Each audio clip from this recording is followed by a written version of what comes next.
Биыл Шымкентте 10 кітапхана жаңғыртудан өтіп, олардың мазмұны заманауи қызметтермен толықты. Солардың бірі қайта құрылымдаудан өтіп, заман талабына сай жасақталған Шымкент қаласындағы көз көрмейтін және әлсіз көретін азаматтарға арналған арнайы кітапхана.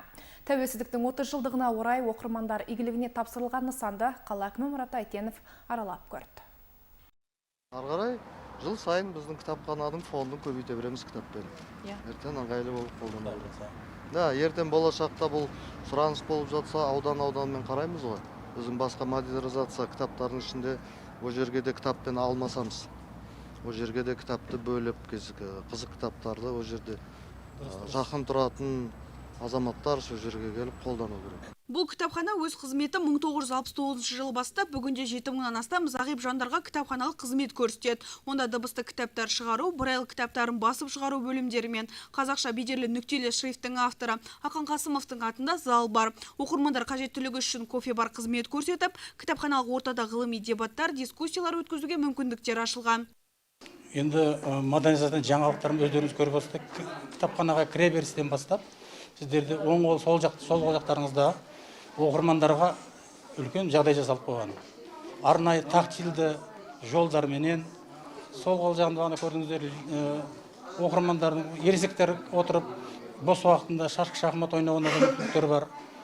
Енді Құдай қаласа сол жерде біздің кітапханалар сыртта да қызмет көрсететін болады. Сол жерде кітаптары болады. Сол жерден кітаптарды алып, осы жерден көріп отырсыздар ғой, отыратын орындықтар, качели дейміз, бәрін істеп қойған. Қайта құрылымдаудан өткен рухани орталықта келушілерге креативті оқу бұрыштары қойылған және электронды кітаптар каталогтарымен танысуға мүмкіндік бар. Конференц-залдар қарастырылып, заманауи техникалармен жабдықталған, интернет байланысымен қамтылған.